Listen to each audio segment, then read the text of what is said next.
I'm Guy Raz, and on the show today, how Mark Rober's relentless curiosity drove him to create some of the most captivating videos on YouTube and to build a business around the motto, think like an engineer. One time I was asked to cut onions for dinner. Yeah. And I remember this, and it's like, oh, I don't want to cry. Well, it seems really obvious. I should go get the swim goggles from upstairs and put these on to cut the onions. And like now that's like a life hack you see a lot, but like at 6 years old, we have a picture of it. Yeah. You have to be really judicious you only have 24 pictures. So the fact it was an important moment in our family's history. Yes. Right? And but that was the family I grew up in, where my mom took being a mom like really seriously. So as a stay-at-home mom, her thing was always like, hey, when you hit 18, I want you out of the house because you're going to be ready to face the world. Yeah. And yeah, I'd say math and science just always tickled my brain the right way. And then especially high school physics, when I was like, this is cool. You can explain the world around you using math and equations. It doesn't matter like what background you have, what language you speak. We all get the same answer. And not only that, but you can use it to predict the future. Yeah. Right? That's how you land stuff on Mars. And it's like a crystal ball that actually works. You went to college. You grew up in Southern California, but you went to BYU in Utah. You got there. You were 18 when you got there? Yeah. And tell me about your time there. You studied mechanical engineering. Yeah, and like realistically, I just knew it resonated with me. Of all the things I could pick to make a living, this felt like it felt broad enough. Yeah. Let's start learning calculus and thermodynamics. So you get to, you graduate from BYU with a degree in mechanical engineering, and you get a job at JPL, NASA's Jet Propulsion Laboratory. That's got to be a really hard job to get. Man, I was so lucky. My resume was just in a stack of resume. One of my teachers said, JPL is hiring. And I was like, oh, the speaker company? Not realizing it was JPL, not JBL. An interesting story there is like, I really wanted to work in Southern California. And there was a company called Solar Turbines. They're like a Caterpillar company. And I went and did that interview. And basically at some point in the interview, I started like making up an answer, basically. Yeah. It was this one guy in the round of panel of interviews, and he's like, he lets me talk for 2 minutes and dig my grave deep. Yeah. And he's like, listens, goes, pulls a book off the shelf, opens it to an earmarked page, turns it around, and slides it over a table to the page that pointed out how totally wrong I was. And like that experience, and of course, that blew me the job. And that taught me that's like, it's okay to say I don't know. Yeah.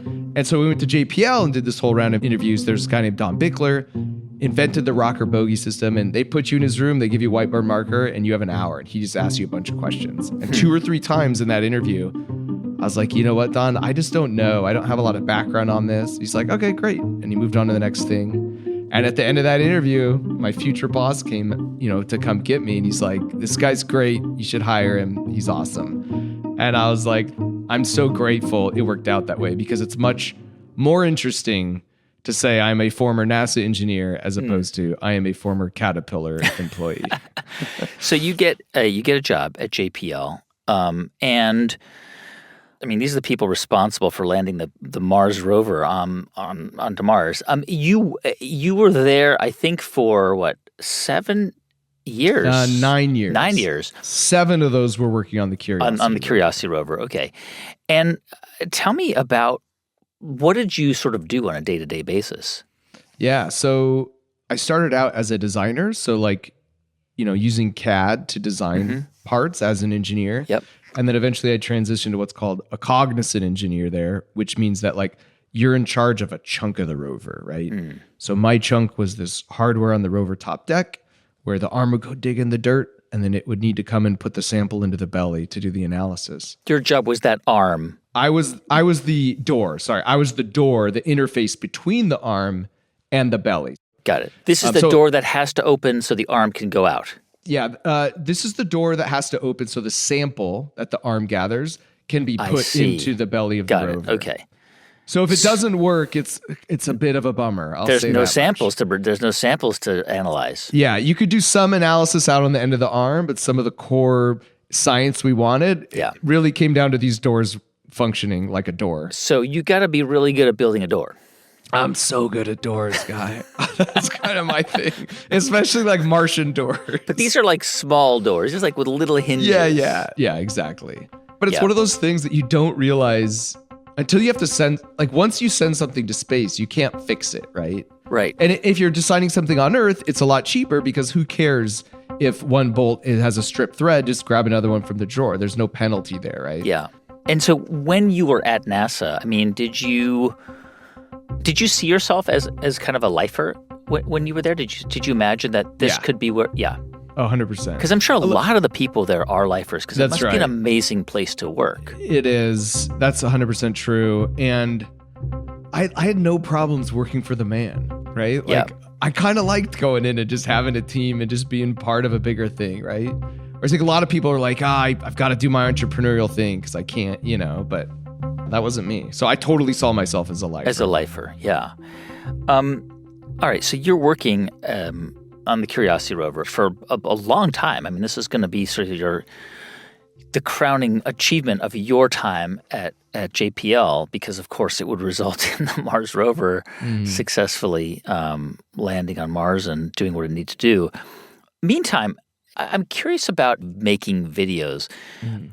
Was this something that you were particularly good at or adept at or just were kind of casual? Like, I'm assuming you had an iPhone and you would just make little videos. Or tell me about, 2008, 2009. Like, what were you playing around with videos? Well, it goes earlier than that. In high school, I made some videos that are like so embarrassing to watch. I've sworn my friends These are camcorders with the... Yeah. Camcorders, but that I edited with like 2 VCRs. Right. They're rough. So, that was my first love of like, I've always just loved telling stories through like the medium of video. In addition to being an engineer, that's just something that's always appealed to me. While you're at JPL, you posted I think this is the first video you ever posted to YouTube, which you can still see, and I've watched it, and it's actually been viewed by 13 million people, and it's a very kind of what we might now call a crude video. It's just very simply shot. You're like in your little studio, apartment, kitchen, whatever it was. Yeah. Here's an idea for a relatively simple Halloween costume. So basically, white shirt. Yeah. So basically, I wanted to make a Halloween costume where it looked like you had a hole in your body. So I was thinking like, a video camera on one and then a screen and then a video camera on the back and a screen. And if you were to combine those feeds, what you see on the front will be projected on the back. So if you waved your hand in front of your stomach, the camera would film that and it would display it on the back. So it would look like you literally had a hole in your body. You were just looking right through your body. That's right. And you had a hole. And then I had that idea for like 2 years. And then when the iPad came out, I was like, there it is. This is it. Cut a hole in the front, cut a hole in the back, and then you use some fake blood. And so if I use 2 iPads, and then basically duct tape an iPad to the front and an iPad to the back, and then start a FaceTime video chat, and kind of looks like you got a hole in your body. So you see, it looks like you're looking through your body. Exactly. And so I took that costume to like our Halloween party and everyone loved it. And I was like, you know what? Like my life goal was to be featured on the blog Gizmodo. Yeah.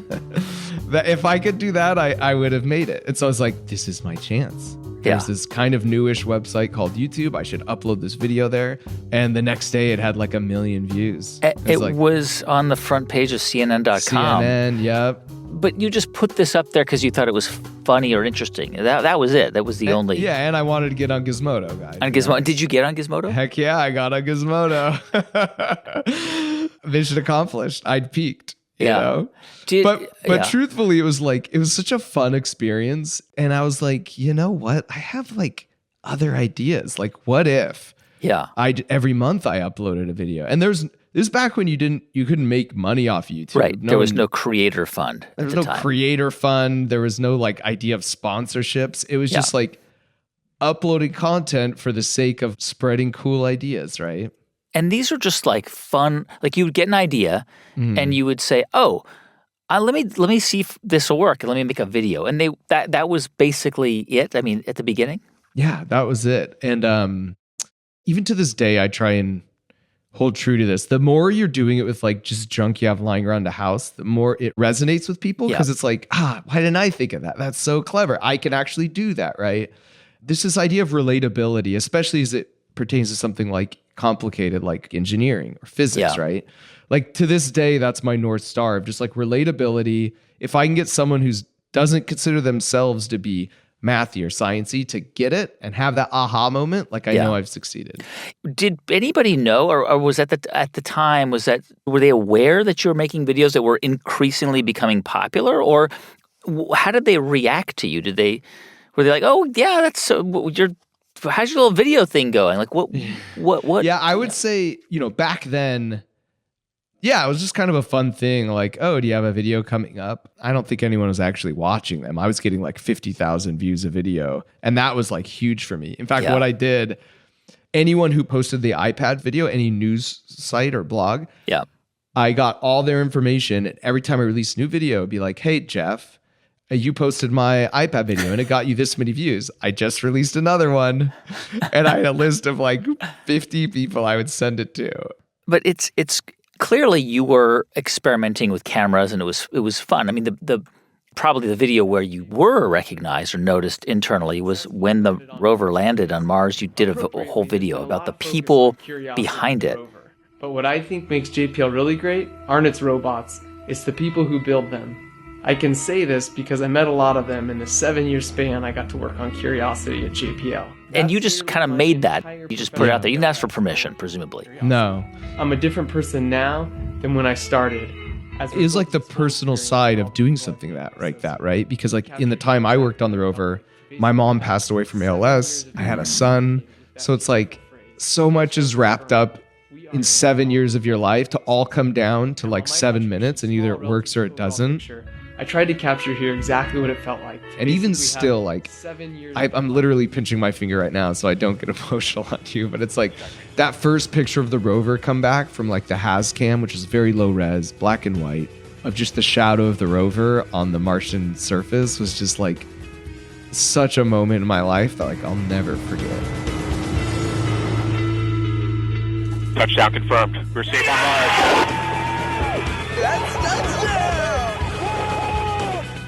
Probably when you made the video about the Mars rover team and the JPL staff, internally people saw that and they liked it. They probably appreciated it. Yeah, and that got like a lot of views. I mean, most of them at this point were getting 100,000 views. They started getting up to, occasionally I get one that was like 250, 300. On YouTube. Yeah, on YouTube. And like those are big numbers. Like I'm a viral video artist in a sense, right? I'm trying to find broadly appealing topics to cover.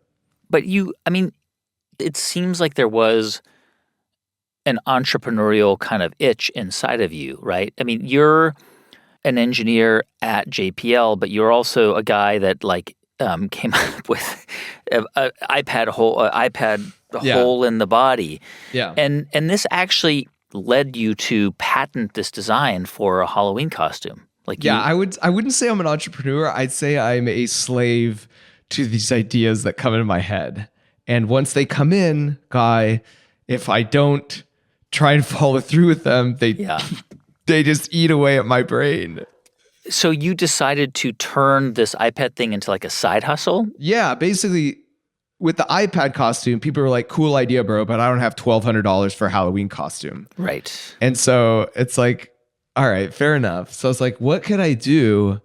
Is there a way to make this concept less expensive? And then a few days after Halloween, I was thinking about this. What if, again, now that you have iPhones, you had a free app and you recorded your eyeball moving all around. And then you had a picture on your shirt of like a really cool drawing of a clown head with a big eyeball. And then you cut out the eye with scissors once you had the t-shirt and then duct tape your phone to the back of that. You'd have like a $25 costume. That would be epic. Yeah. And so the next year, literally a year after my first YouTube video, I worked nights and weekends on this concept. We had 25 different animations, bunch of different shirt designs. And a year later, I launched it. I called it Digital Duds. It cost me about $20,000, $25,000. And then that first year, we grossed like $250,000 from that idea. And so just to be clear, you sold T-shirts. T-shirts. That was basically what you sold, but they were T-shirts that had like the hole in it where you could stick your iPhone. Oh, no, guy. That's too fancy. It was just a print on the shirt, and you had to manually cut out the part. I got it. Okay. On the shirt, and then duct tape your phone to the back.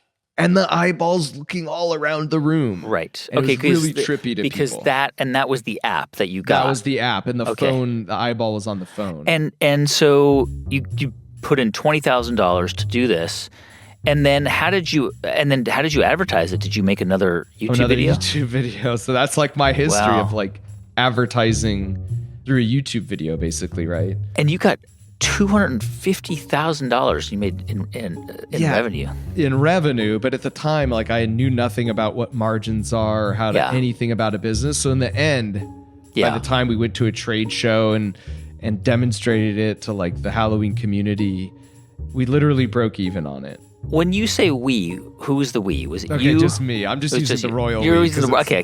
It was the royal you. It's the royal me. Yeah. And so you, but I mean, it was successful enough that you left JPL. Well, so here's what happened. So we had that first year. Yeah. And then I went to like a Halloween trade show. This is where like Spirit Halloween goes and Walmart, all the buyers go to see what the latest and greatest is, right? And at that show, we had an offer from like Party City, from Spirit, and this company called Morph Suits. They're based in the UK. It's like these skin type suits. Yep. And they said, hey, we want to buy this idea, but we also want you for your future ideas. Wow. So it would require me like leaving NASA. And was it like life-changing money for you? It was like an earnout. I think it was like a $250,000 signing bonus that would work against the earnout. Yep. And honestly, in the end, I don't mind saying these numbers. I think in the end, I made a total of $500,000 from it. Which at the time, I mean, incredible. Given what you were earning at JPL, that was incredible. But you would have to leave your job as an engineer at NASA. Was, even though the money, of course, was exciting for you at the time, was any part of you like, God, is this really, like, should I really be going to like JPL engineer? Like, hey, Dad, I'm going to work for a Halloween costume company. Yeah, it's funny you should mention my dad because he's very conservative, right? He's an engineer. And to both him and I and other people I asked, it was like, it was an easy decision. And it wasn't just about the money. It was just like, this is an opportunity. I really enjoyed being an engineer. If it didn't work, it didn't work. And, they were based in London. I get to fly over there. I get to work remotely. I just get to dip my toes in the water of what it's like to start a company, but with some guardrails. They only had 30 people at the company, so it was pretty small. So I got to see how a small company ran. Yeah. It was a very inexpensive education. In fact, they were paying me for it. So I'm like, heck yeah. And meantime, you continue to make videos. Yeah. Yep. And did you have a clear cadence, like one a month, or was it just like whenever you said to yourself, I'm going to make one video a month on something? Yeah. I'm curious about how you interacted with the camera, because when you look at your early videos, you interact with the camera in a way that like 99.9% of people do. It's just kind of chatting like you're in the same room with somebody. And now your videos are very different. It's you are talking and presenting to people because you have to jump out of the camera. I know that. It sucks your energy, right? It's a lot of it. It takes a lot of energy to record to camera. But at the time, did anybody give you feedback or pointers, or were you just making it and talking the way you talk? No, it's kind of like a frog in boiling water type of thing. If you go back and watch my videos, there's no one video where it changes. Yeah. It's truly every video I'd watch the last one and be like, what could I improve on this, right? And so you end up getting a voice. And if I had to say it, it's like, guy, this is the voice I would use on YouTube. And if we were doing this interview in this voice, it would sound a lot like this. Yeah. Right? Yeah. And it's just this thing I developed over time, little by little. And I love that. I love that so much, Guy. No one ever told me that.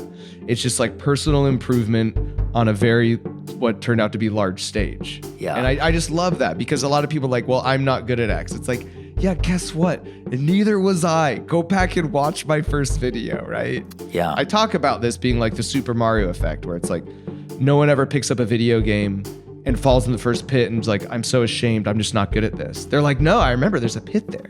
I need to come with a little more speed, and I need to jump a little earlier, right? And as a result, you get really good at this thing in a very short amount of time. And guess what? It doesn't feel like learning. When you sold the company to Morph, you were committing to like 2.5, 3 years. And I from what I gather, I don't think that the t-shirt costume turned out to be like a big hit for them. But meantime, you were still making YouTube videos and kind of starting to build a following. Yeah. But then I guess while you were at Morph, you got an offer to work at Apple as a design engineer there. How did that come about? My boss's boss from JPL called me up one day and said, hey, I'm building up a team here at Apple. I think you'd be great on it. So I was like, I still had a year left in my contract with Morph Suits. So I interviewed at Apple. They liked me, so they bought me out of the contract. But one of the stipulations was like, you can't make YouTube videos anymore. Wow. Yeah. Wait, oh, because they didn't want any reputational risk or there's just no upside for them, right? Yeah, They don't need press. So like, hey, good news, one of our employees made a video. It's only downside, and I accidentally blow up a Girl Scout van, and then suddenly Apple engineer hopefully does not. Yeah. There's just no upside for them. So like you can't make YouTube videos, and I was like, well, first of all, you guys asked me to work for you, so I'm not coming if that's your thing. And so they backed off and just said, fine, wait 3 months and just get a lay of the land on the culture. And I'm like, by the way, guys, I only have like 120,000 subscribers. I don't get that many views per video. Yeah. So just relax. I'm not that big of a deal. 99% of people at that point would have been like, well, it's Apple, and one of the most desirable tech companies to work for. Okay, I'll do what you say. I won't make videos anymore. But you were willing to like not work there to continue to make videos? It'd been 4.5 years of me making videos. I'd built up this channel, right? And by the way, like I really enjoyed it. And I also had done a few brand deals at that point. And right. So you had a little business going at that time. Yeah, a little bit. It was a small little business. But when you said, I really want to do this, their response was, okay. I mean, this guy, who was building this team, clearly went to bat for you. He wanted you there. He did, yeah. So he or somebody on the team was like, okay, we'll let you do this. Just wait 3 months. Yeah. And then the first video I made went mega viral.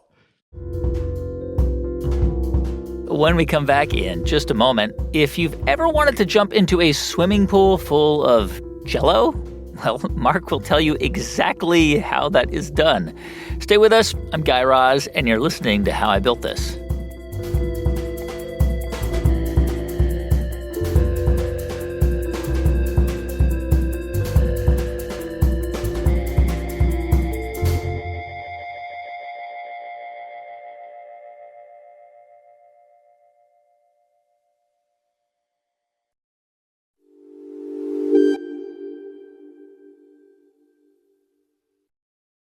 Hey, welcome back to How I Built This. I'm Guy Raz.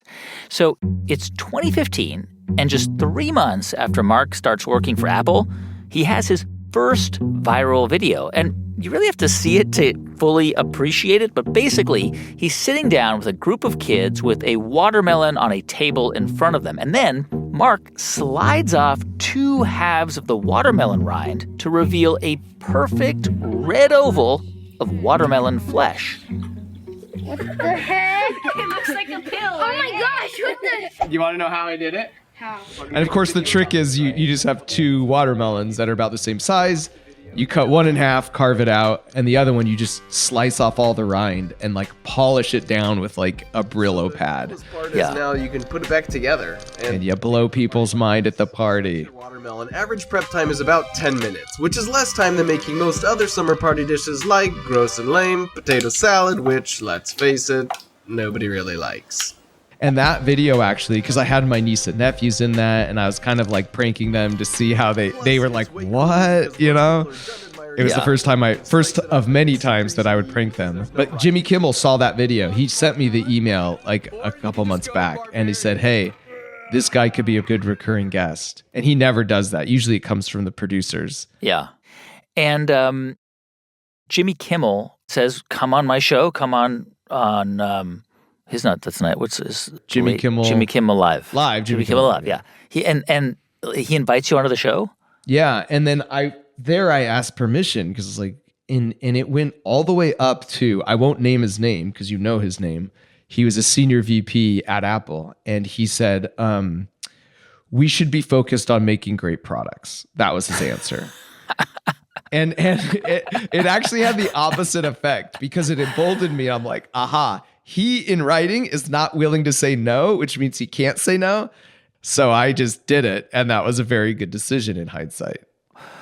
But meantime, you're still doing videos, and tell me about like internally at Apple, because I've been there, and it's an amazing, incredible company, but it's a very secretive, siloed organization. Like people don't know what other people, like husbands and wives, don't necessarily know what they're working on if they're both working at Apple.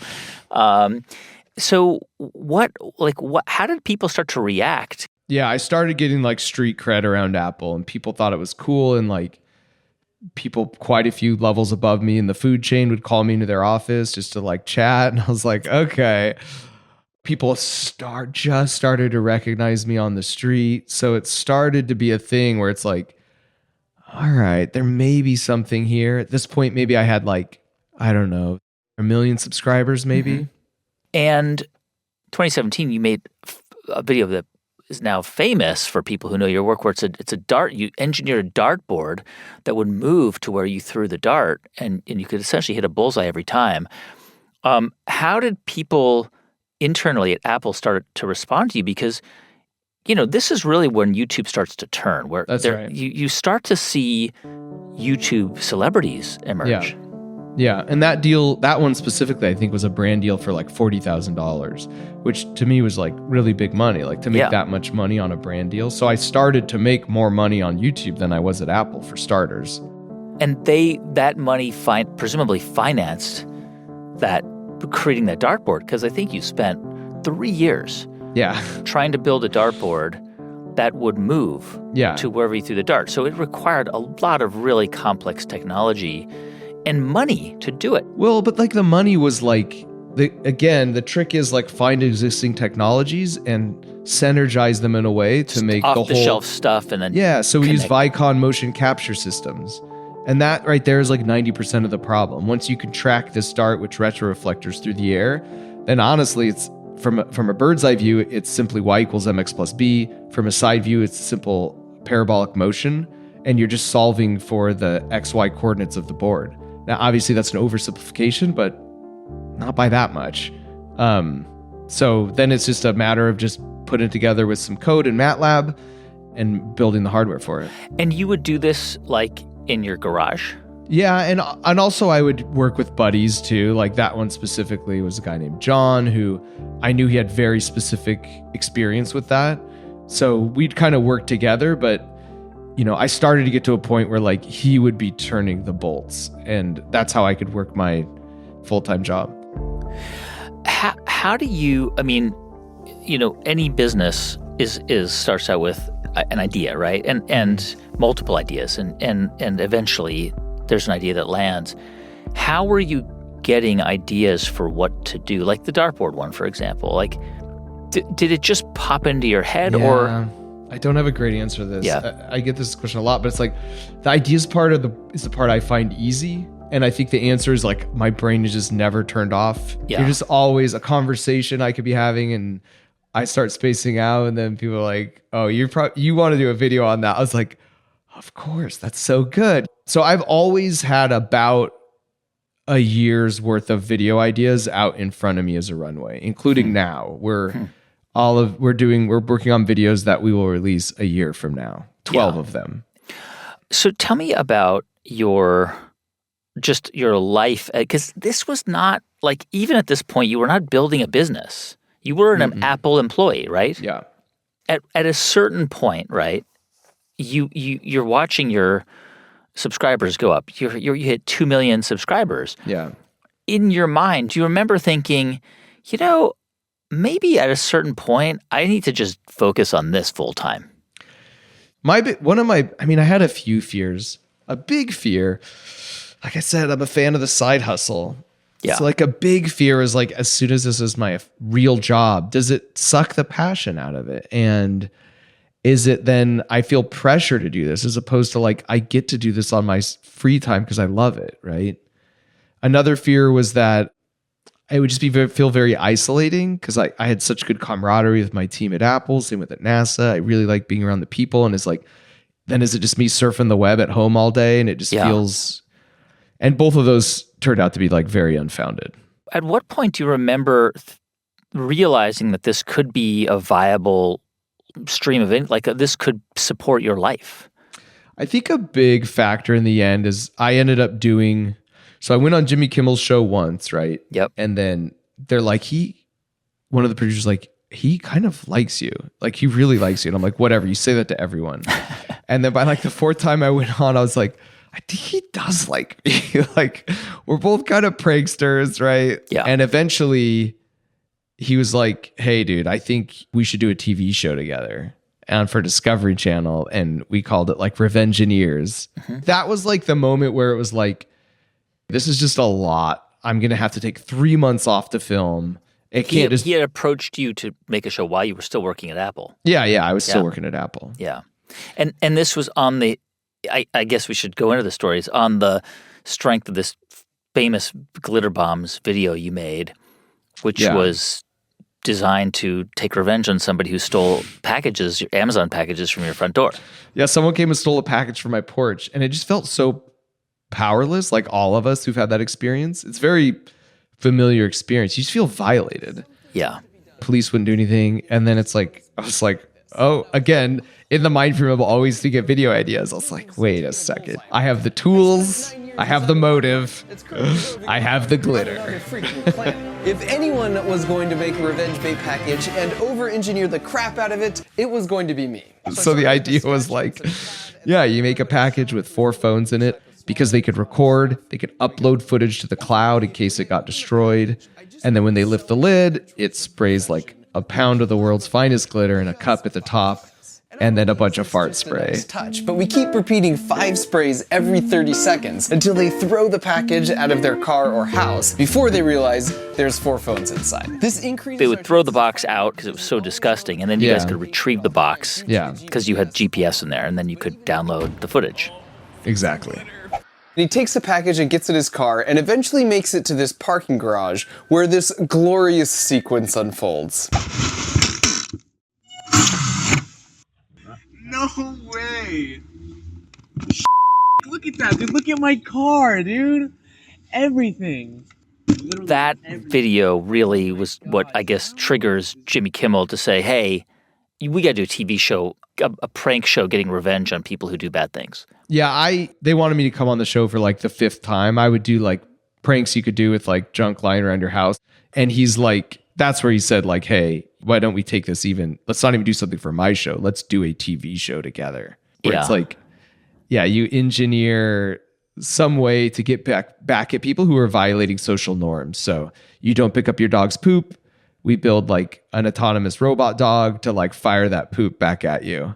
Or you don't return your grocery cart at the grocery center.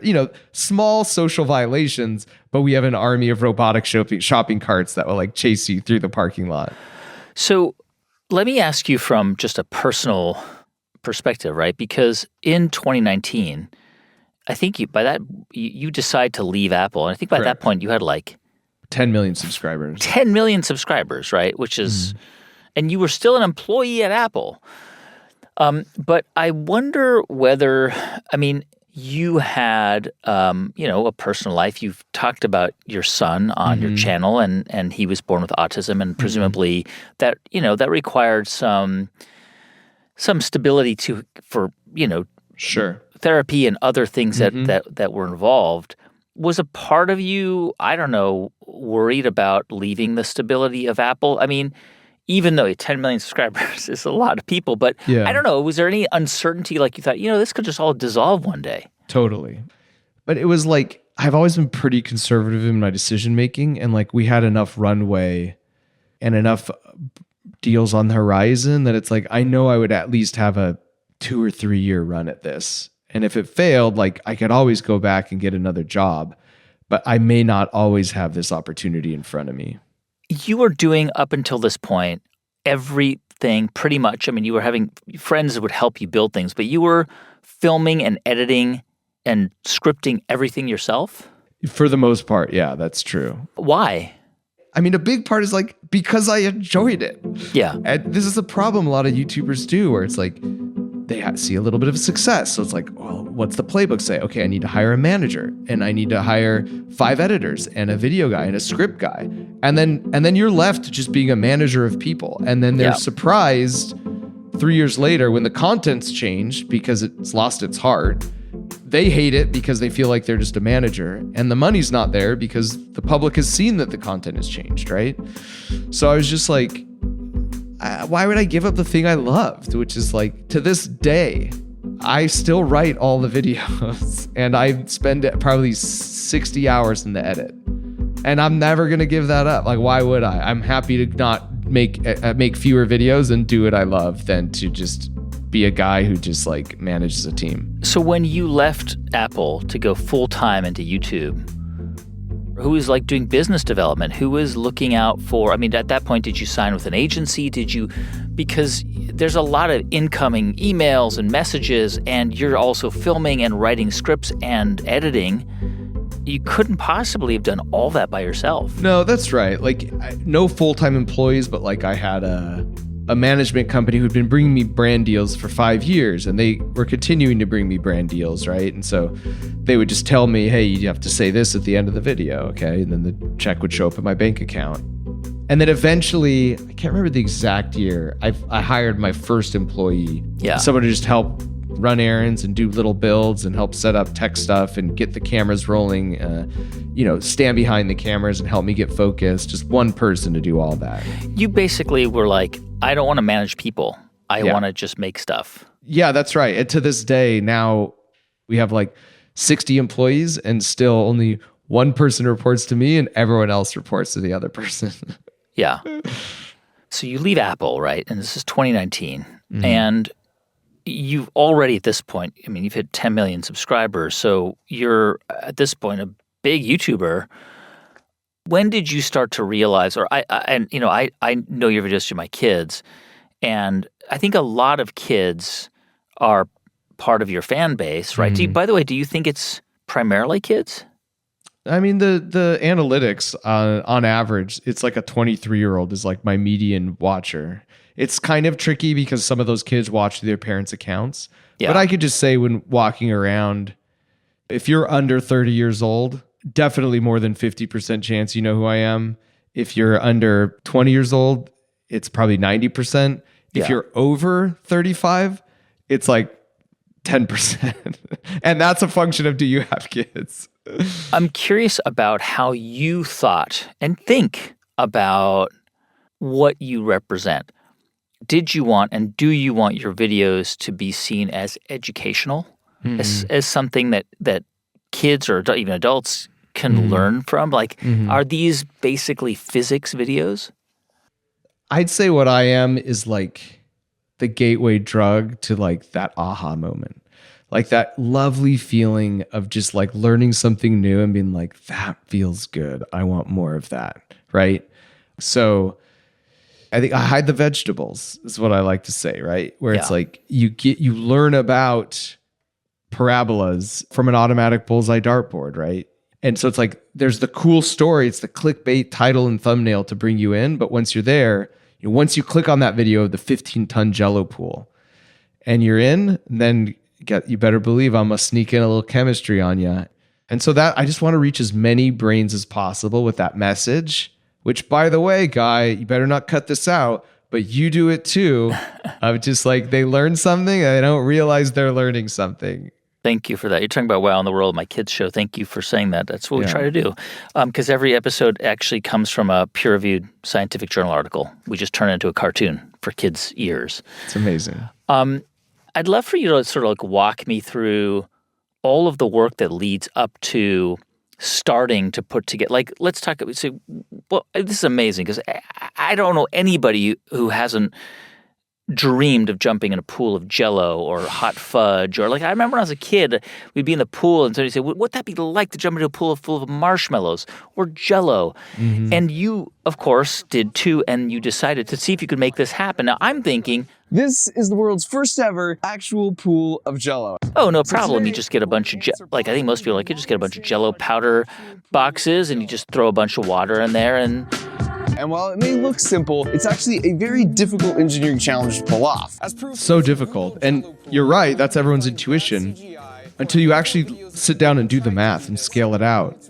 First of all, to make Jell-O, you have to boil it and then you have to basically cool it in the fridge. So 38 degrees, basically. Super easy to do on a stovetop. Yes. But how do you boil and then refrigerate an entire pool? This seemed like a very worthy engineering challenge. So last year at Thanksgiving, my brother and I came up with a plan, and then in the middle of winter, we started digging a hole in his backyard. By the way, how many gallons was this swimming pool going to hold? It was 15 tons of Jell-O. I would say, I forget the exact gallon size, but it's the size of like a small pool, in-ground pool. Yep.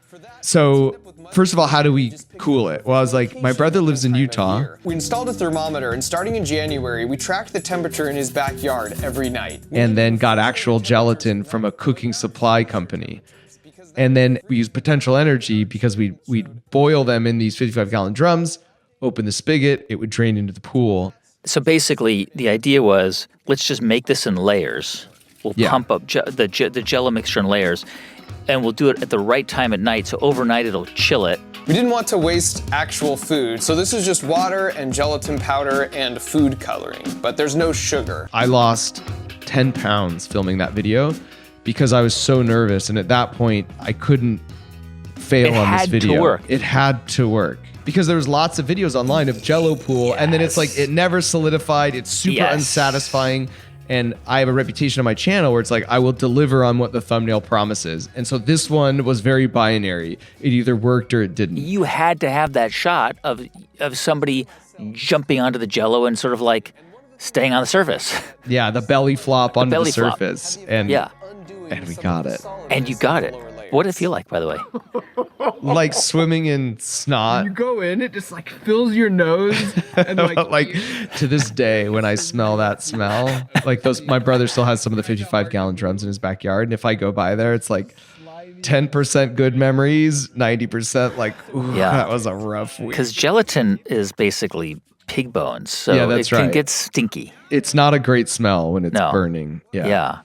By the way, how much does a video like that cost, do you think, to make? That one was maybe $80,000, I'd say. I don't do, most of my videos now they're almost never less than 100,000. Sometimes there's as much as 400,000. I have one coming up at the end of this year that will be $4 million. Right. These are massive productions now. I mean, we'll get to that later, but one of the things that happened to all of us, of course, was the pandemic. And YouTubers in particular, our show too, we were very lucky. We were well placed because all of a sudden you've got billions of people around the world stuck at home, and you can capture their attention with videos, and a lot of Instagrammers became famous. And all of a sudden now kids aren't at school, or they're, and you kind of jumped into that fray. I mean, you sort of kind of became a science teacher during that time, in a more formal way. Yeah, I felt like I had a connection with a lot of these kids, and it just felt like I just wanted to do something to give them some sense of like normalcy or something. So I decided to live stream like some science classes once a week. And we did it for like 3 months. But that was the first domino in a series of dominoes that's led me to this position I'm in now, which is like starting a company that's doing very well, right? Because it was I've had this dream to be like a high school physics teacher and to teach science classes. That was always my plan. One day I would retire and just like do that as a volunteer. Yeah. And so it was like my first chance to actually try this.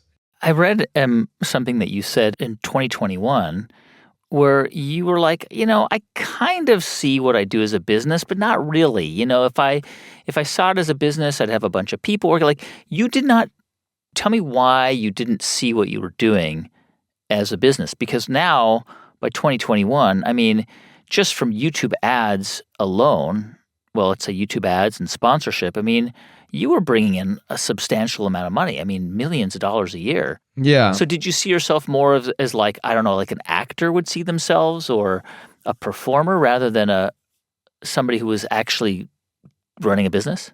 I don't know. Business just sounds so boring, guy. Yeah. Like, Yeah. I just didn't want to frame it in my own head as that, because now all of a sudden it's like, you got to talk about taxes and stuff. I'm more like, I'm the guy who builds an obstacle course for squirrels in my backyard, right? Like, just in my own head, it's helpful to frame it that way. It takes the pressure off. And going back, like treating your life's challenges like video games, like when you call it a business, it feels less like a video game, right? Yeah. You must have had people coming to you, and maybe and you probably still do today, saying, Mark, I know how you can scale this thing. You should have 50 channels, and you should have a bunch of different people who make videos, and they're all under the Mark Rober, this and that. And have people come to you with those ideas? Yes, all the time. I would always ask, be like, okay, for what? And then in the end, it's always, so you can make more money. And it's like, I have enough money. So why would I put myself under all this pressure? It's like running on a treadmill and I had a good jogging pace on my treadmill. And sometimes what people do is they take on all these ideas and they're cranking the treadmill up to a sprinting speed. And that's cool for a little bit. And you're getting the dopamine hit and you're getting that reward for that. But pretty soon the dopamine wears off, but you're still sprinting. And that's like the definition of burnout, when you're not getting that reward for the work you're putting in. So I was very protective of my treadmill speed.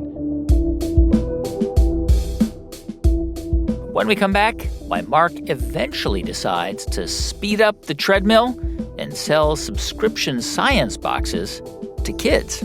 Stay with us. I'm Guy Raz, and you're listening to How I Built This.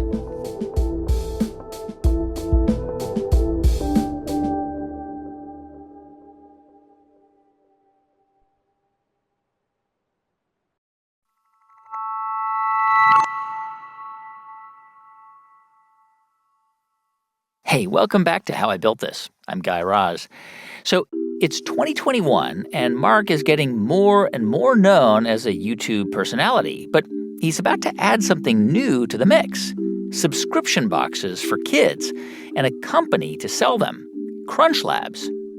What was the sort of genesis of that? Did you feel like, hey, I can actually create a product from what I'm already doing?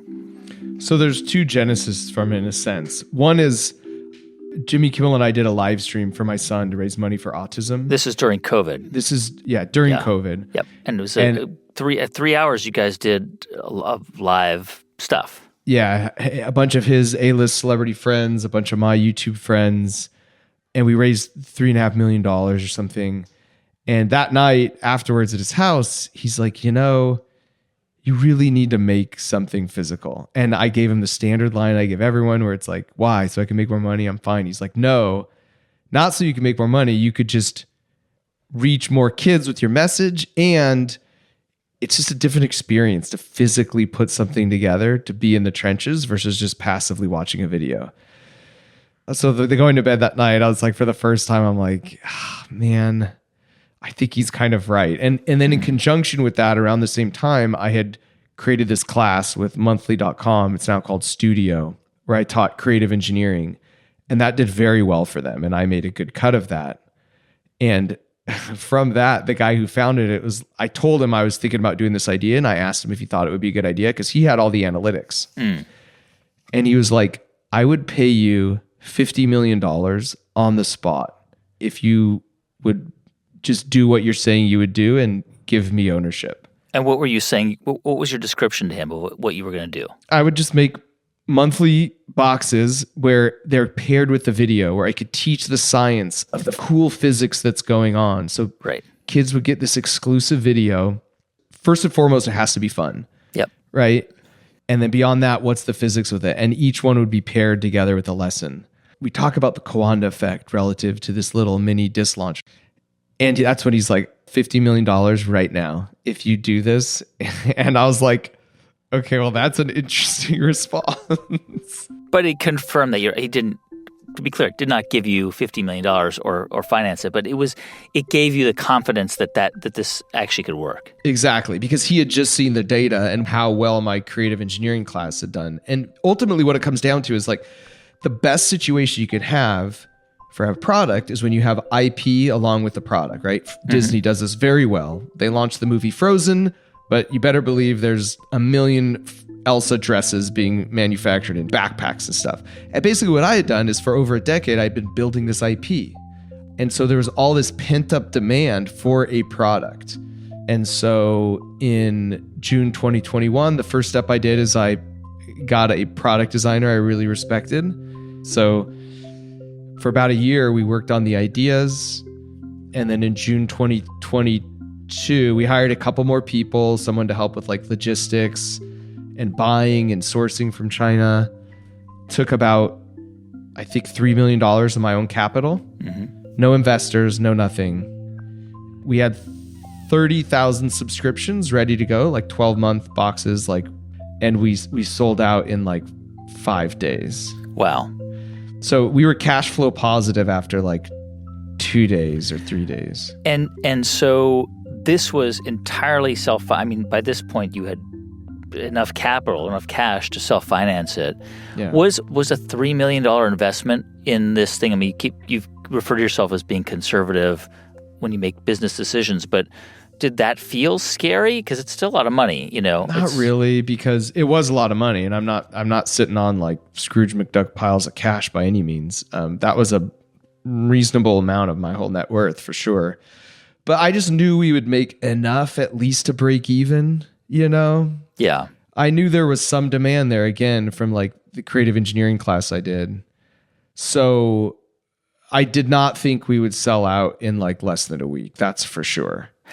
How did you, so I'm wondering, you know, you mentioned, oh, do I really want to do this and that? And I get burned out. And so, but now you were jumping into a business that requires a lot of attention and time. Mm-hmm. And then your videos are increasingly complex.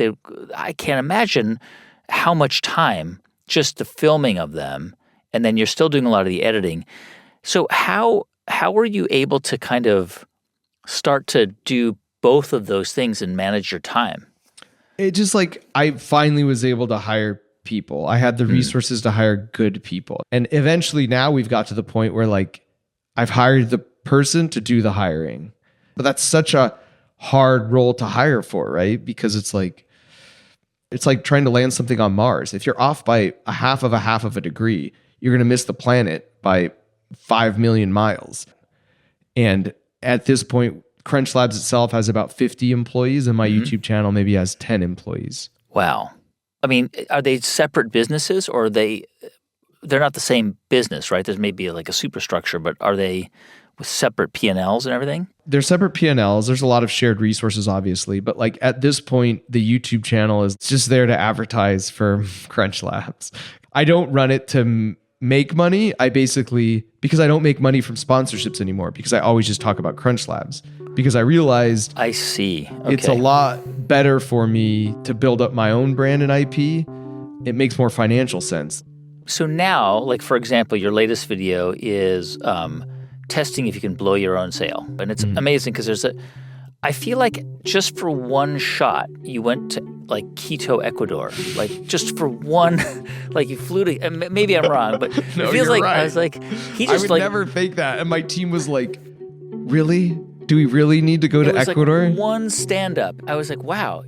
But when you put a video like that out, like right now, this video has almost 25 million views. Mm-hmm. And I'm sure it was expensive to make, but does 25 million views, just the revenue that you get from YouTube on that, is that enough to pay for the cost of the video and your team? No, but Crunch Labs pays me like a monthly fee to make the videos. Okay. So it's built into our CAC, basically. I am a sponsor. They sponsor my videos. Right. Do you want to know how much I made on that video? I'll tell you. Yeah. Let me just see. That video has made me $67,000. Testing if you can blow your own sale. Yeah. Right now. Is that a big number or a small number to you? I thought it was a lot more.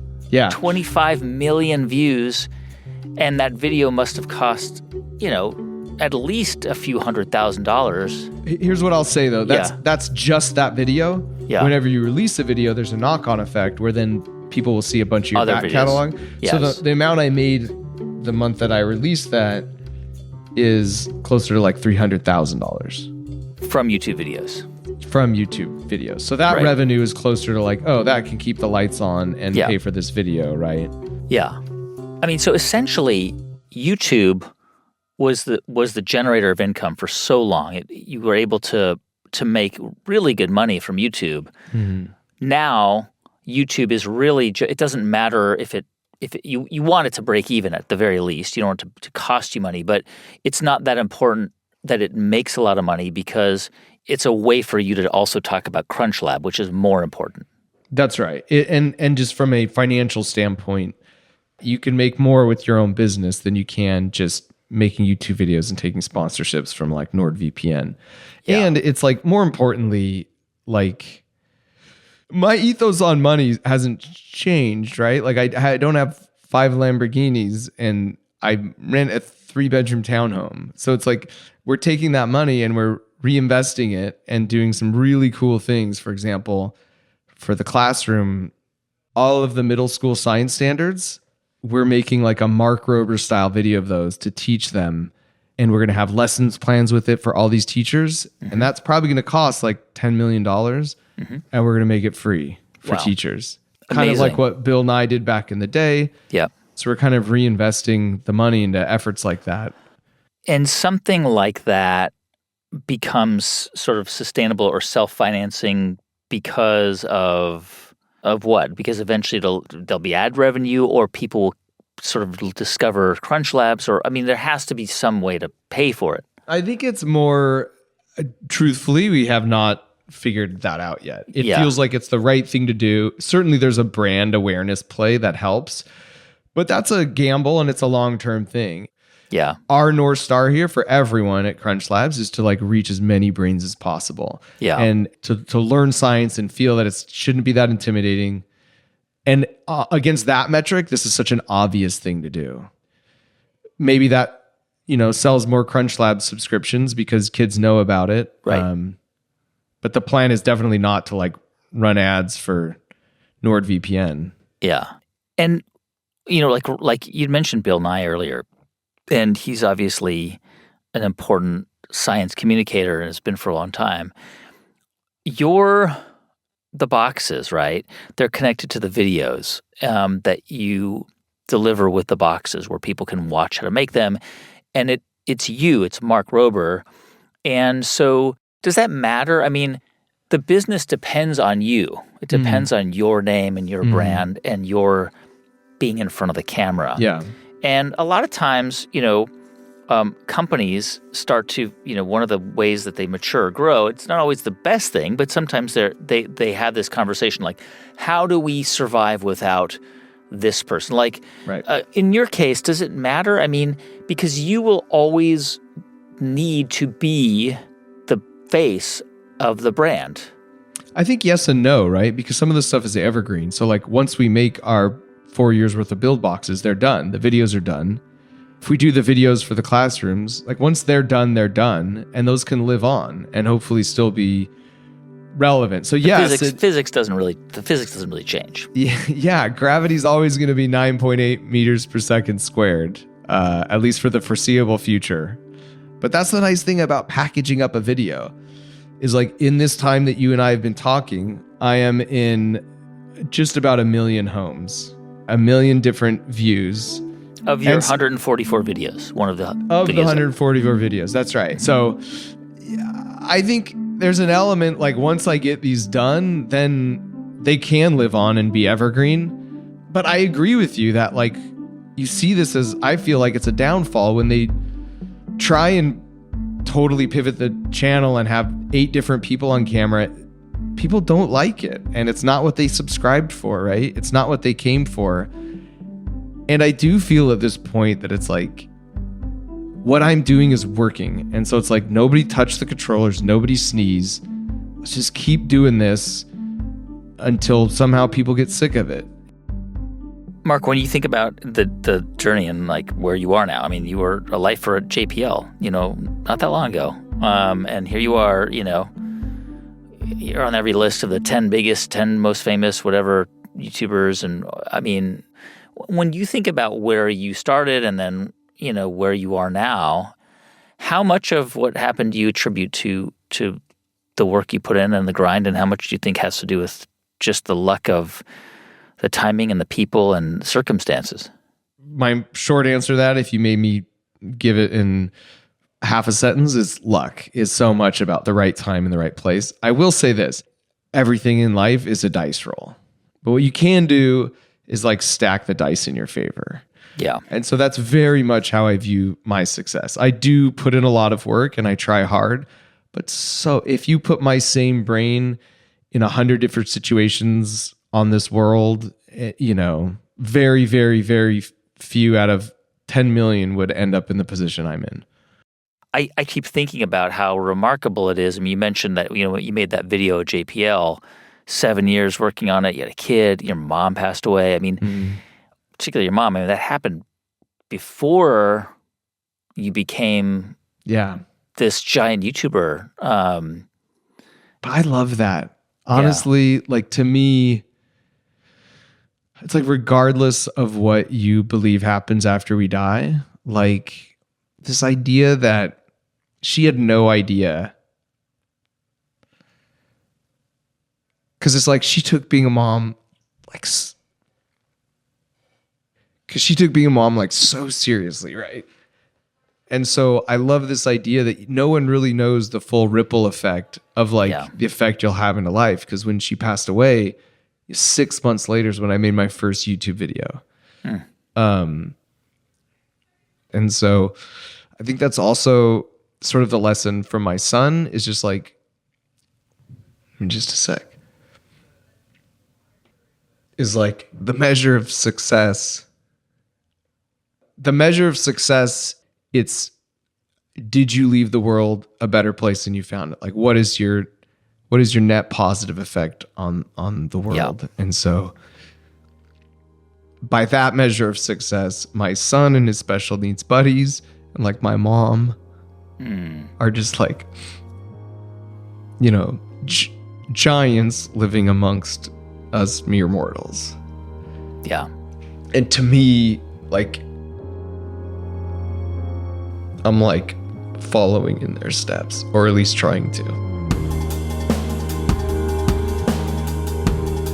That's Mark Rober, YouTuber, engineer, and founder of Crunch Labs. By the way, how did you guys clean out that Jello pool? This is we called a porta potty company and had them come hose it out. That's brilliant. They just sucked it all out and then, wow. For literally like $200. And then we just filled it back with dirt. And that was it. You just got to think creatively, guy. Hey, thanks so much for listening to the show this week. Please make sure to click the follow button on your podcast app so you never miss a new episode of the show. And as always, it's free. This episode was produced by J.C. Howard with music composed by Ramtin Arablouei. It was edited by Neva Grant with research help from Sam Paulson and engineering help from Gilly Moon and Josephine Neonai. Our production staff also includes Casey Herman, Catherine Seifer, Alex Chung, John Isabella, Carrie Thompson, Malia Agudelo, Chris Massini, and Carla Estevez. I'm Guy Raz, and you've been listening to How I Built This.